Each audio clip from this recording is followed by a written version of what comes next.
안녕하세요. 국토교통부 장관 원희룡입니다. 장관 자리가 욕먹는 자리 같아요. 집값이 올라서 욕먹고 너무 내린다고 욕먹고.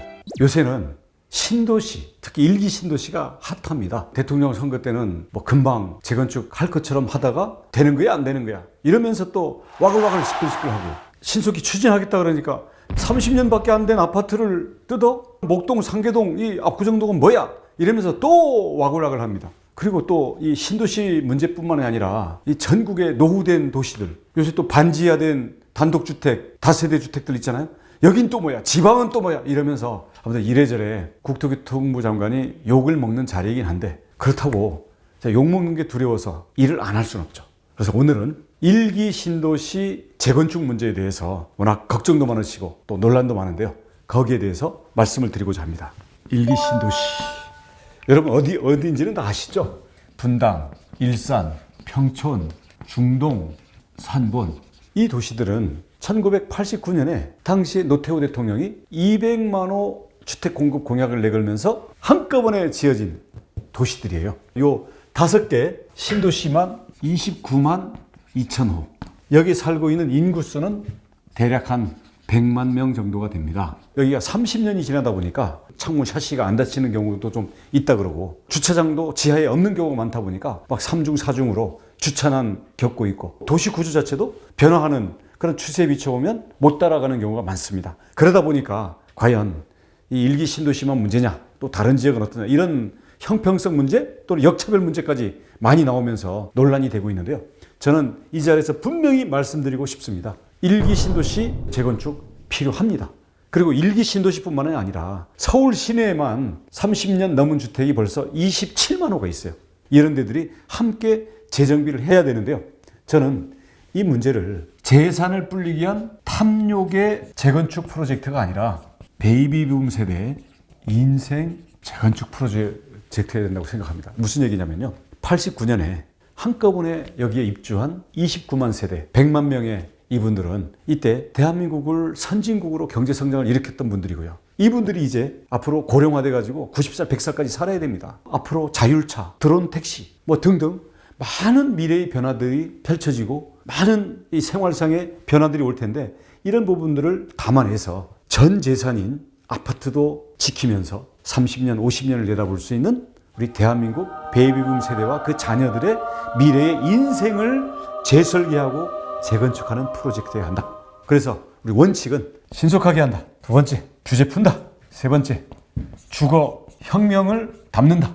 이 내용을 가지고 진행을 하려고 합니다. 자, 신속하게 하기 위해서 지금 9월 달에 국토부와 지자체가 협의체를 만들어 가지고 전문가인 총괄기획과 MP라는 이 기획 담당자를 두어 가지고 동시에 계획을 진행하겠습니다. 각 도시별로 구체적인 정비 계획을 같이 짜서 국토부 먼저 짜고 그 다음에 지자체가 하는 게 아니라 동시에 짜기 때문에 국토부의 마스터 플랜 때문에 시간이 늦어지는 것은 전혀 없게 되는 그런 식으로 해서 빨리 할 거고요. 마스터 플랜이 24년까지 되면 바로 안전진단 들어갈 수 있고 바로 단지별 정비계획 들어갈 수 있습니다. 그리고 더 빨리 갈 수 있는 신속 패스트 트랙으로 저희가 각 신도시별로 선도지구를 지정할 수 있는 그 제도를 만들려고 합니다. 특별히 노후도가 더 많이 나간 데라든지 아니면 국민들의 공모를 통해 가지고 주거혁명을 담아낼 수 있는 미래의 모델들을 담겠다라는 그런 당위성이 있을 때는 바로 진행할 수 있게 한다면 윤석열 정부 임기 내에 시범단지는 아마 구체적인 사업이 들어갈 수도 있게끔 길을 막고 있는 지연 요인은 모두 다 없애려고 합니다. 자, 두 번째, 규제도 대폭 완화하겠습니다. 지금 법으로도 이 신도시 재건축 하면 됩니다. 근데 왜 안 되느냐? 우선 안전진단이 다 탈락입니다. 안전진단 C등급 나올 아파트들도 거의 별로 없어요. 왜냐? 제가 전문가들한테 물어보니까 콘크리트라는 게 30년 지났다고 부식이 되는 게 아니라 50년까지는 콘크리트가 계속 양생되면서 굳어진대요. 콘크리트와 이 철근, 철골의 구조 안전만 따지면 앞으로 20년이 더 돼도 통과를 못한다는 결과가 나와요. 이게 안전진단 그 평가에서 구조안전성이라는 평가 항목인데요. 박근혜 정부 때는 규제를 완화해가지고 20%까지 낮췄는데 문정부 때 50%까지 늘려놨어요.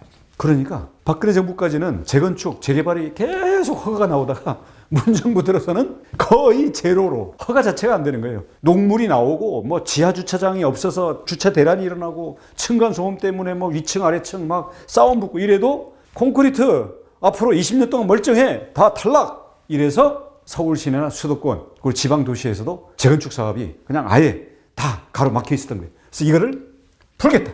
일률적으로 내리는 부분도 있고 지방정부한테 자율권을 주는 부분도 있고 이런 신도시 같은 경우에 특별법을 만들면은 정당성이 있을 경우에 이걸 더 풀거나 면제할 수 있는 걸 넣어가지고 30, 40 어떤 경우에는 그 이하로도 갈 수 있게 저희들이 풀려고 합니다. 안전진단이라는 게 무조건 재건축을 못하기 위해서 떨어뜨리기 위해서 만들어 놓은 제도가 아니라 걸러내는 그리고 순서대로 할 수 있는 그런 제도로 작동하게끔 정상화하고요. 두 번째, 용적률. 여러분이 용적률이 뭔지 아시죠?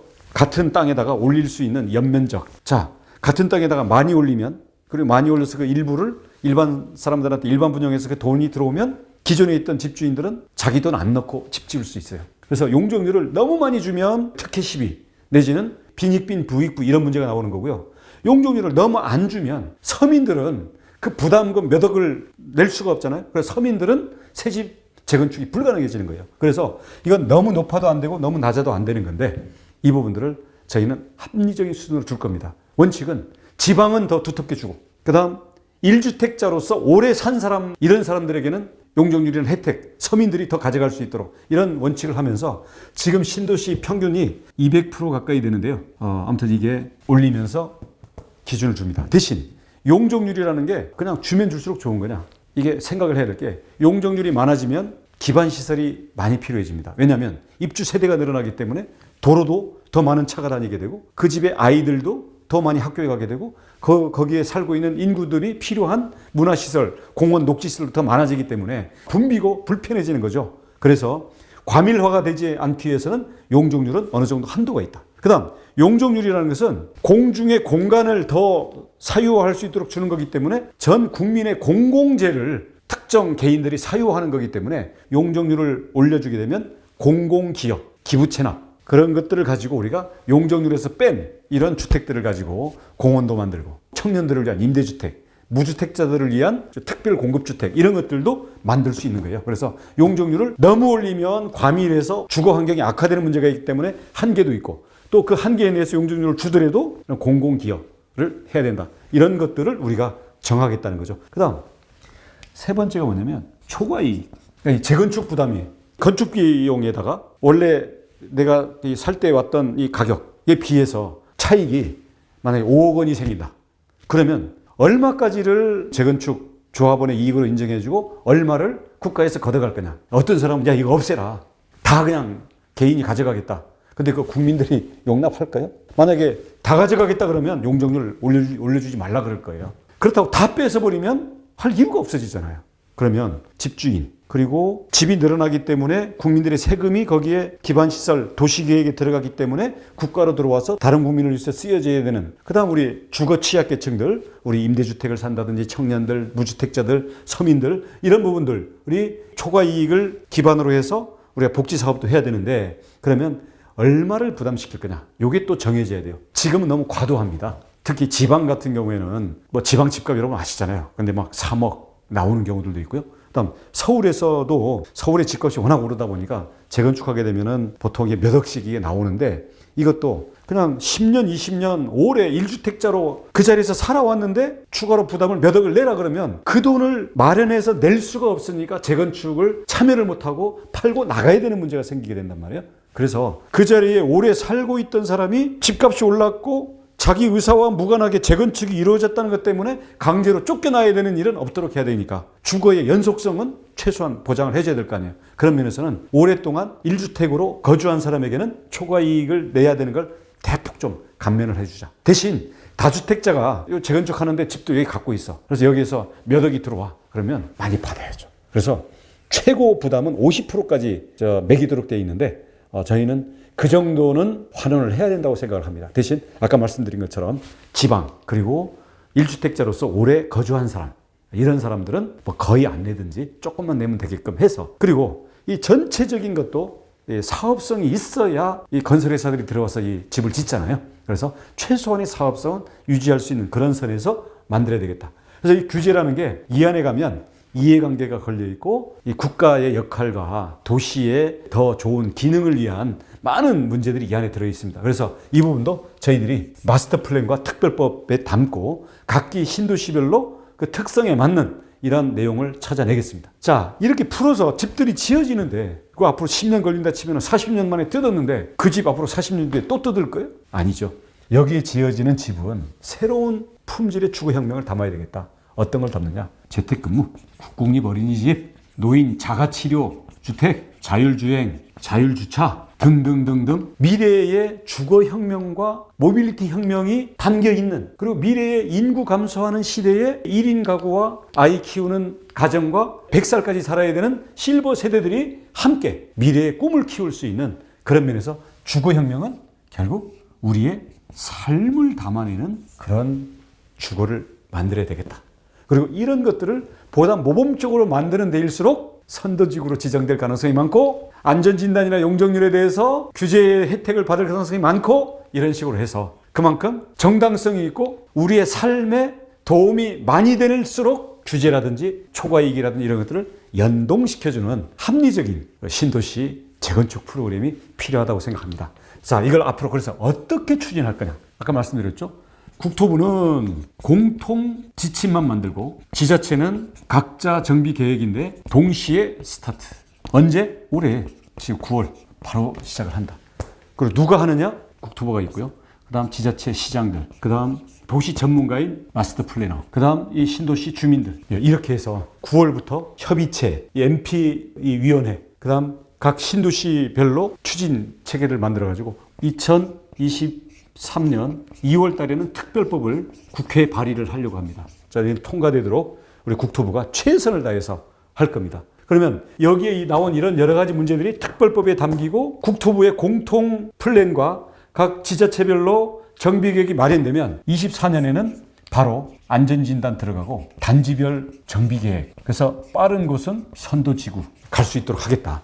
그래서 지금은 확실히 오해를 푸셔야 될 게 24년에 마스터 플랜 한다 그러니까 그때까지 그냥 아무것도 안 하다가 총선 때 다시 한번 공약으로 우려먹고 시간 끄는 거 아니야? 아니면 실제로 할 마음이 없는 게 아니야? 이런 오해가 있으시고 해서 욕을 좀 먹은 게 사실인데요. 지금 분명히 말씀드린 것처럼 24년까지 마스터 플랜을 만들겠다는 얘기는 국토부가 나서서 시간을 끌겠다는 게 아니라 지자체끼리 하면 어차피 시간이 많이 걸려 있는 거를 우리가 이걸 빨리 갈 수 있게 땡기는 역할을 하겠다. 그리고 여기에서는 TF팀 간에 서로 멤버들을 교차시켜서 함께 피드백을 하면서 동시에 완성도를 높여나가겠다. 그래서 그런 내용에 대해서 국토부 장관과 신도시 시장들 5명이 모여가지고 이 내용과 앞으로의 추진 일정에 대해서 합의를 다 했습니다. 그래서 추정경들 세고 나서는 바로 일정이 진행돼서 갈 겁니다. 이렇게 알고 지켜봐 주시길 바라겠고요. 근데 가장 이제 안타까운 게 1기 신도시만 해? 나머지는 뭐 역차별이야?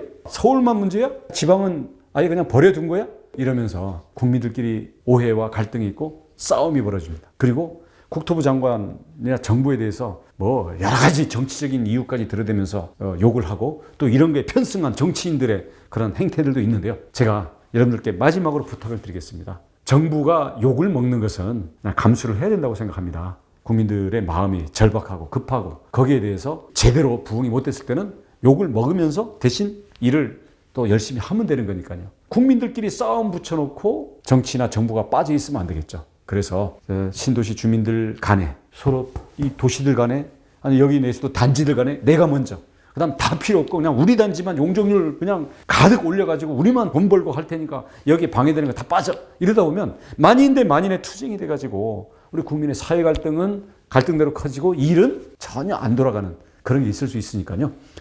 그런 점에서는 우리가 서로 협의하고 체계적으로 대신 빠르게 진행을 할 테니까 여러분들 많이 이해해 주시고 협력을 해 주시기 바라겠습니다. 그리고 욕할 게 있으면요. 정부를 욕해 주십시오. 열심히 일하는 공무원들 욕하지 마시고요. 장관을 욕해 주십시오. 저한테 차라리 계란을 던지십시오. 저도 계란 맞아 봤는데 아프더라고요. 그래서 가능하시면 계란보다는 댓글로 욕을 해주시기 바라겠습니다. 여러분의 욕도 주권자인 국민의 목소리로 잘 경청하고 반영하겠습니다. 오늘 여기까지 하겠습니다. 감사합니다.